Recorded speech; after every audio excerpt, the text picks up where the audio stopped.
ভাই দেখো তুমি মরে যাচ্ছ, তোমার রু বের হচ্ছে, তুমি চলে যাচ্ছ, হ্যাঁ, আর 2-1 সেকেন্ডের মধ্যে তোমার রু বের হয়ে যাবে। তো আমি কাতেবিন, আমি তোমার সাথে বিশ্বাসঘাতকতা করিনি। তুমি যা করেছো আমি সেটাই লিখেছি, এর বাড়াবাড়ি করিনি। তো তুমি একবার দেখে নাও, তুমি একবার দেখে নাও কি তুমি কি কি করেছো। কেননা আমার ভুল তুমি বলিও না কি আমি ভুল করেছি। তুমি যা করেছো আমার সামনে দেখে নাও যে তুমি কি কি কাজ করেছো।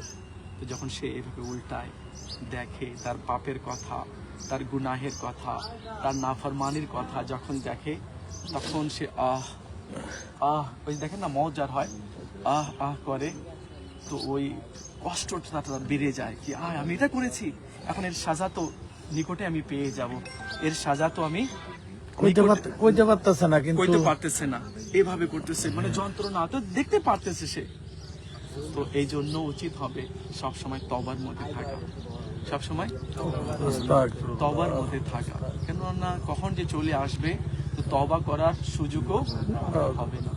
তো আল্লাহ তাআলা আমাদেরকে কবুল করে নিক আর তওবার মধ্যে রাখুক।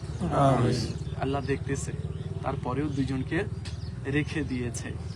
তো বিন্দু বিন্দু অনু পরিমাণ সবকিছু লিখে রাখতেছে। তো তওবাকারী এমন আছে যেমন সে গুনাই করেনি, সে গুনাই করেনি। তো সবসময় তওবার মধ্যে থাকবো, ভালো কাজ করব, ঠিক আছে। এখন অনেকের আশা আছে ইয়ার বিল্ডিং হওয়া চাই, ইয়ার ঘর হওয়া চাই, ইয়ার ব্যাংক ব্যালেন্স হওয়া চাই, ইয়ার জমিদার হওয়া চাই, ইয়ার এই ব্যাংকে টাকা আছে ওই ব্যাংকে হওয়া চাই। আরে সমাজের মধ্যে টাকা না থাকলে দাম নেই, বলে না? আমি বলবো এই কনসেপ্টটা বের করে দেন, এই কনসেপ্টটা, এই ধারণাটা বের করে দেন কি টাকা থাকলে সবকিছু পাওয়া যাবে, বাদ দেবে টাকা থাকলে বাঘের চোখও পাওয়া যায়, বলি না? বলে ভুল কথা। টাকা থাকলে সুখ নেই, টাকা থাকলে সুখ নেই। আমি এখনই এখানে আছি, আপনারা দেখে নেন যারা টাকাওয়ালা আছে আপনাদের চট্টগ্রামে, কোটি কোটি টাকা আছে, তাকে গিয়ে দেখেন, তাকে জিজ্ঞেস করেন ঘুম হয়েছে, বলবে না ঘুম হয়নি। ঘুম টেনশন, আমি অনেকগুলো ওষুধ নিয়েছি, প্যাথেডিন নিয়েছি, অনেক নিয়েছি, ঘুম। তো টাকা দিয়ে আপনি জিনিসপত্র কিনতে পারবেন, কিন্তু ঘুম শান্তি পাবেন না, ঘুম পাবেন না। আমি আপনার সামনে আমি নিজে দেখেছি, অনেক লোককে দেখেছি, অনেক লোককে দেখেছি আমি, অনেক টাকা আছে, অনেক টাকা আছে, কিন্তু তার শান্তি নাই, তার ঘুম। আমি দেখেছি ডক্টর থেকে প্যাথেডিন নিচ্ছে, 2-3টা প্যাথেডিন নিল, 3টা পর্যন্ত নিল, তারপর ঘুম। আমি দেখেছি, আমি নিজে দেখেছি, প্যাথেডিন নেওয়ার সময় আমি দেখেছি কি সে প্যাথেডিন নিচ্ছে কিন্তু ঘুম। টাকা, তো টাকা দিয়ে আপনি ওষুধ কিনতে পারবেন, টাকা দিয়ে ওষুধ কিনতে পারবেন, বড় ইংল্যান্ডের ডক্টর কাছে যেতে পারবেন, কিন্তু টাকা দিয়ে শিফা কিনতে তাহলে কই? আপনি তো বলেন টাকা হলে সবকিছু হয়ে যায়, কই? আপনার তো ডায়াবেটিস, আপনার তো কিডনি, হ্যাঁ, ডায়ালিসিস ড্যামেজ হয়েছে, কই? টাকা তো কোটি কোটি টাকা আছে, তো কি আপনি শিফা নিতে পারলেন না? তাহলে কিভাবে আপনি বলতেছেন টাকা থাকে সবকিছু হয়ে যায়? হ্যাঁ, এখন একটা লেবারকে দেখেন, ও দেখবেন রাত্রে খাইছে, বিছানা পড়ার সাথে সাথে ঘুম, আরামে ঘুম যাইতেছে, কত বড় একটা নিয়ামত ঘুম, আর আপনি এই কাজ, আল্লাহ ঘুম নাই, আল্লাহ ঘুম নাই, তো শান্তি হলো? শান্তি নেই। আপনার ছেলে, আপনার মেয়ে অবাধ্য, টাকা অনেক আছে, তাহলে শান্তি হলো? তো টাকা থাকলে শান্তি হয় না, শান্তি তো আল্লাহর পক্ষ থেকে।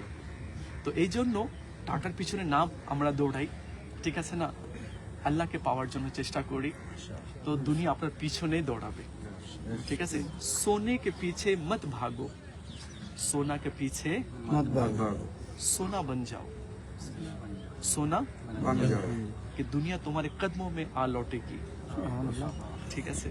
আপনারা দেখেন আমানত শাহ রহমতুল্লাহ তাআলা আলাইহি, বড় বড় আউলিয়া আছে না, কিন্তু কোটি কোটি পতি দুয়ারের মধ্যে পড়ে রয়েছে, ভিক্ষুকের ন্যায় পড়ে রয়েছে, বড় বড় রাজা বাদশারা তার কদমে পড়ে রয়েছে। তো এটাকে বলে বেতাজ বাদশাহ, এটাকে বলে, এরা হচ্ছে আসলি বাদশাহ, বেতাজ বাদশাহ এরা। তো এরা দুনিয়াকে ছেড়ে দিয়েছে, দুনিয়া তার কদমে চলে এসেছে, দুনিয়া কদমে চলে আসছে, তার কদমে চলে এসেছে, আর লক্ষ লক্ষ লোক তাদের কদমের সদকায় নিয়ামত গুলো পাচ্ছে। আল্লাহ তাআলা আমাদেরকে বুঝার তৌফিক দান করুন। আমিন। দুনিয়ার পিছে না দৌড়াই, আখিরাতকে পাওয়ার জন্য চেষ্টা করি। এটাই আসল আছে, এটাই আসল আছে। চলো একটা হাদিস বলে শেষ করি, বলবো? জি বলেন। দরুদ আসে গেছে, দরুদ লাগতেছে আপনাদেরকে। আমার নবী সাল্লাল্লাহু তাআলা আলাইহি ওয়া আলিহি ওয়াসাল্লাম কে কেউ জিজ্ঞেস করলো, ইয়া রাসূলুল্লাহ জ্ঞানী কে? কি বললো? জ্ঞানীকে। আমি আপনাকে যদি জিজ্ঞেস করি জ্ঞানী কে, তো আপনি বলবেন যে ডক্টর হয়েছে, যে ইঞ্জিনিয়ার হয়েছে, যে বড় বিজনেসম্যান হয়ে গেছে, যে সেটেল হয়ে গেছে, সে কি? সে জ্ঞানী। বাহ্যিক দৃষ্টিতে এটাই বলবো আমরা। ঠিক আছে না, আপনি এটাই বলবেন, আমি এটাই বলবো, হ্যাঁ। কিন্তু আমার নবী কি বলেছেন? আমার নবী সাল্লাল্লাহু আলাইহি ওয়াসাল্লাম বলেছেন জ্ঞানী সে, জ্ঞানী আবার বলে জ্ঞানী সে, যে মাটির উপরে থেকে মাটির নিচের ঘরকে যে সাজিয়ে নেয়, সে জ্ঞানী। সুবহানাল্লাহ, সুবহানাল্লাহ। জ্ঞানী। কিন্তু আমরা যে টাকাওয়ালা হয়ে গেছে তাকে আমরা বলি জ্ঞানী। কিন্তু আসল জ্ঞানী যে নিজের কবরকে সাজিয়ে নিল, নিজের আখিরাতকে ভালো করে নিল, সে হচ্ছে জ্ঞানী, সে হচ্ছে জ্ঞানী। আল্লাহ তাআলা আমল করার তৌফিক দান। আমিন, আমিন, আমিন। কথা হয়ে গেল, অনেক ডিস্টার্ব করলাম। না না, আমরা আপনাদের কষ্ট দিলাম। আল্লাহুম্মা মওলা আজ্জা ওয়া জাল্লা আমাদের ইজতিমাকে কবুল করো। যারা দূর দূরান্ত থেকে এসেছে আল্লাহ তাদেরকে কবুল করো। ইয়া আল্লাহ, যারা অসুস্থ রয়েছে শিফা দাও। যারা অভাবে আছে অভাব দূর করো। যারা কর্জের মধ্যে রয়েছে কর্জ থেকে যারা পারিবারিক ব্যাপারে অশান্তির শিকার রয়েছে ওনাদের পরিবারের শান্তি দাও। ইয়া আল্লাহ, যারা কষ্টে রয়েছে তাদের কষ্ট দূর করো। এবং ইজতিমাতে যারা এসেছে, যারা সার্বিক সহযোগিতা করছে, অর্থ দিয়ে, শ্রম দিয়ে যারা সহযোগিতা করেছে, সবাইকে কবুল করো। দুনিয়াতে আখিরাতে মিজানে পুলসিরাতের প্রতিদান দান করো। ইয়া আল্লাহ আজ্জা ওয়া জাল মালিক ও মাওলা আমাদের অন্তরকে ভালো করে দাও। আমাদের মা বাবা যারা অন্ধকার কবরে চলে গেছে তাদের কবরকে জান্নাতের টুকরা বানিয়ে দাও। তাদের কবরকে প্রসারিত করে দাও। তাদের কবরকে কিয়ামতের সকাল পর্যন্ত নূর দ্বারা আলোকিত করো। ইয়া আল্লাহ, আমরা তোমার নবীর গোলাম। ইয়া আল্লাহ, আমাদেরকে তোমার মাহবুবের গোলাম হিসেবে কবুল করো। কিয়ামতের দিন শাফাত দ্বারা আমাদেরকে ধন্য করো। আমিন, সাল্লাল্লাহু আলা মুহাম্মদ সাল্লাল্লাহু আলাইহি ওয়াসাল্লাম।